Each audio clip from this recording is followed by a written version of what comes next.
దేవదేవుని యొక్క గొప్ప ఘనమైన నామములో ఈ ఉదయకాల సమయమున శుభాభివందనములు తెలియజేసుకుంటున్నాను. ఈ దినం దేవుడు మనకిచ్చినటువంటి నూతనమైన వాగ్దానము, అది యోబు గ్రంథము 8వ అధ్యాయము 8వ లేఖనం. భూమి మీద మనము నీడవలే ఉన్నాము.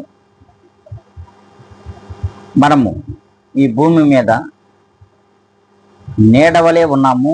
నీడ కనబడకపోనట్లుగా మనం కూడా ఈ లోకంలో కనబడము.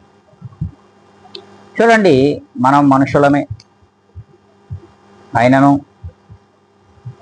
ప్రాణము సంచరించుచున్నను మన నీడ మన వెనకాలే ఉంటుంది. కానీ ఎప్పుడు మన నీడ కనబడదంటే మనం ఈ లోకంలో ఎప్పుడు రాలిపోతాము, ఆ దినమున మన నీడ మనకు కనబడదు. అందుకే మన యొక్క జీవితము ఈ లోకంలో నీడ వలె ఉన్నది.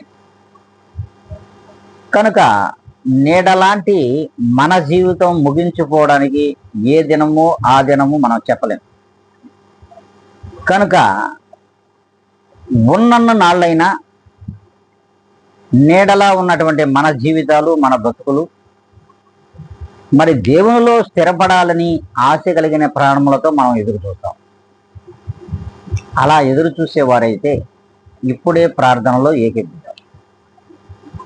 పరిశుద్ధాత్మ దేవుడా, పరిపూర్ణుడా, కృపలకు పాత్రుడా, మీ పాదములకు వందనములు. తండ్రి, మేము ఈ లోకములో నీడవలే ఉన్నాం. మరి నీడ కనబడకపోనట్లుగా మేమును ఈ లోకంలో కనబడం.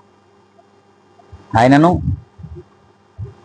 ఉన్నన్నాళ్ళైన ఈ లోకంలో బ్రతుకుచున్న నాళ్ళైనను మమ్మలను